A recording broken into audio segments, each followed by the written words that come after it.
My name is Lyonette, and we're here in Sulpice in Switzerland. And what I'd like to do this morning is to look at the way people describe the focal issues underlying development. And then to talk a little bit about human rights as being the base starting point of any decent, successful development. Amartya Sen, an Indian economist, got the Nobel Economics Prize for his book Development as Freedom. And frankly, I regard that as being perhaps the most relevant basic concept when looking at the various types of development the world is undergoing. And what Amartya Sen was essentially getting at is that development cannot be imposed. Development is facilitating people's human right to make choices about what they do and how they live. Now, different groups, whether it be NGOs, whether it be economists, whether it be governments, whether it be research institutes, each of them goes towards this concept of what I would call togetherness. But they all have their different jargon. They all have their different particular terms. You hear of participation. You hear of decency in the way people treat each other and the way they undertake development. Dignity is a very relevant concept here in terms of human rights. You hear of empowerment, but then different people have different views of what empowerment is about. What I would feel would be a very positive move is if the various groups, whether they be socially oriented, environmentally oriented, economically oriented, should recognize that there is a very strong commonality in the way they look at things, and that would give dynamic drive towards the promotion of a genuinely integrated, inclusive development as freedom. Let me give you an example of this. Some years ago, I was with a research group, and the title of our research was Strengthening the Prospects for Sustainable Development in Central America. So this was a question of process. This was a question of what can you do to make things better. It didn't have sharp, quantifiable results. And I'd like to give you an example of the lack of togetherness, which happened at the outset of this research in El Salvador. Now, the process that we used in this particular assessment, what we called a sustainability assessment, was to get economic experts, environmental experts, social experts, and to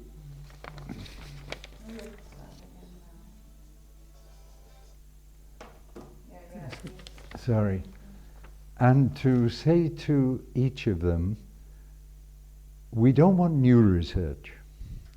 What we want is you as an expert to look back over a long period, 10 years, maybe 12, and see what the trends have been in your country, in your area of speciality. Well, of course, this was perfectly normal for the experts to do. Off they went, they did it, we regrouped 3 months later. The economist, the environmentalist, the social development or poverty expert, and we began with the economist. And we said, look, give us your picture of what has been happening in El Salvador. And what came out was that as components of the gross domestic product, which of course is the Economist benchmark for development, at the beginning of the period reviewed, agriculture accounted for 26%. Financial services, for example, banking, finance, etc., was absolutely minimal. However, after that, as it were, the day that we were discussing this, those things had been reversed. Financial services produced 16% of GDP. Agriculture had dropped from 26% to 6%. So, for the economist, you shouldn't blame them. For the economist, those changes didn't matter.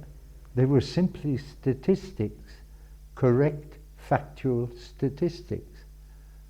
But when the economist put this forward in our meeting in San Salvador, immediately the environmentalist perked up and said, well, if that drop in agriculture shows why there has been massive environmental degradation and forest destruction in El Salvador, because people are looking for a livelihood. The social development expert said, well, yes, of course, financial services is now a major contributor to the gross domestic product, but it doesn't employ that many people. It doesn't create jobs. The drop in agriculture has caused huge poverty and unemployment. Now, this was the very first time those experts, who are very decent, genuine people, the first time they had ever discussed these issues together. And what we were doing was, in a sense, provoking them, facilitating them to bring their knowledge together and to optimize their knowledge. The economist's knowledge was correct, so was the social development expert.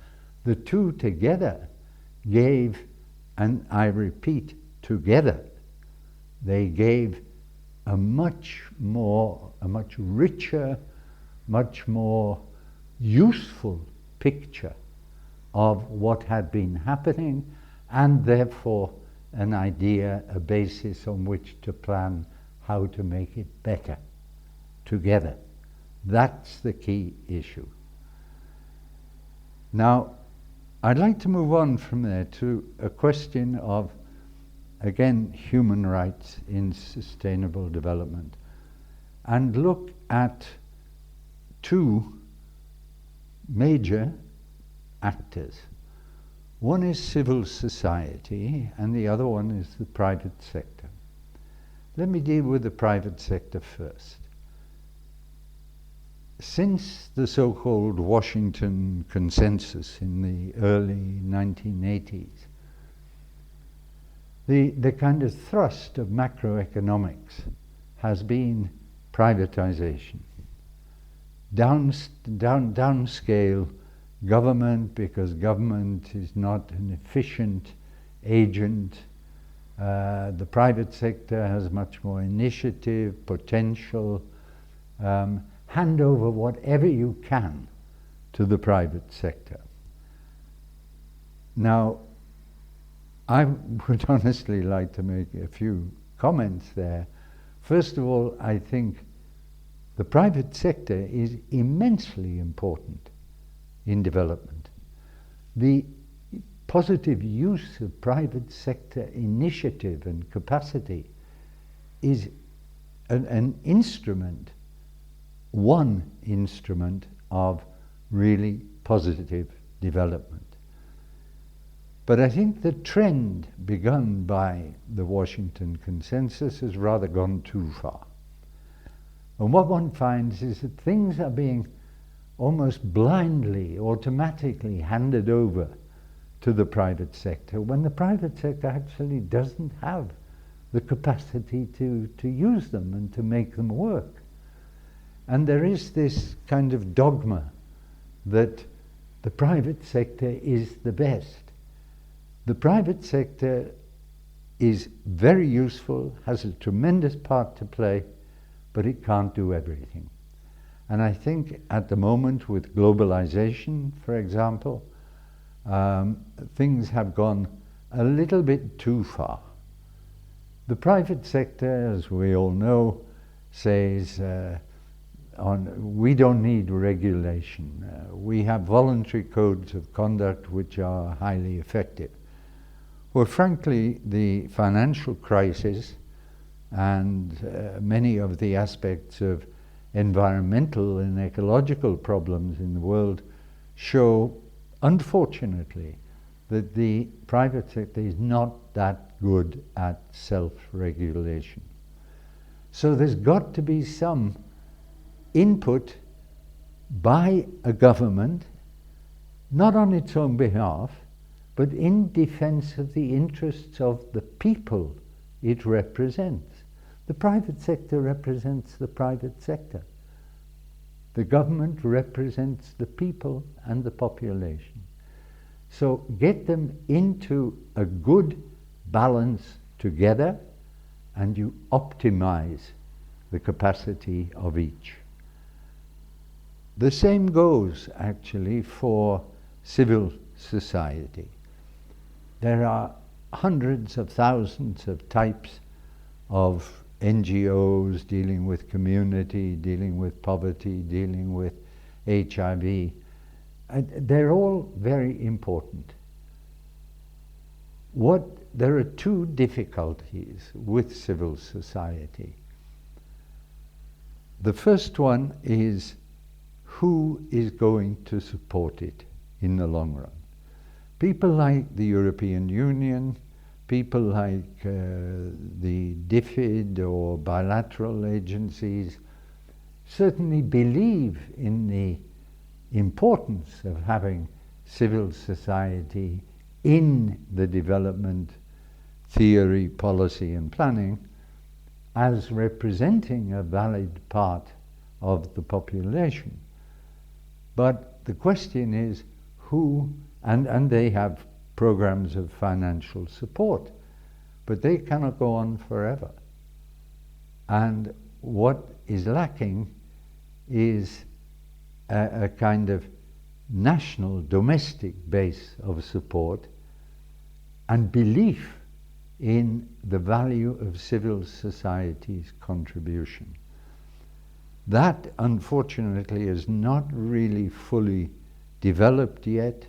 It has in a certain number of countries, but there are many countries where it's lacking, and where the government takes the attitude, why should we pay for somebody who's going to criticize? You know, we really don't want to bother giving money for that. That problem remains to be solved. One problem also remains, and that is, unfortunately, a bit like the private sector. Civil society sometimes kind of tends to think it's bigger and better than it really is. And that because they are not committed to a profit or the re-election of a government, because they're rather more pure and, how would you put it, ethically correct. Now, that may be, But on the other hand, civil society must also be aware of its limitations. They do represent population, but they should not, they shouldn't substitute for the population.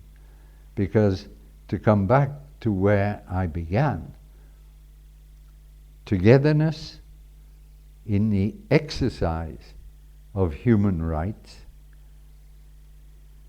there the communities, the people, they have an essential part to play. Each one of these elements that I've talked about, civil society, governments, private sector, communities, individuals even, they do have a part to play. They should be aware of what of what they can contribute, but without, as it were, overemphasizing their own importance.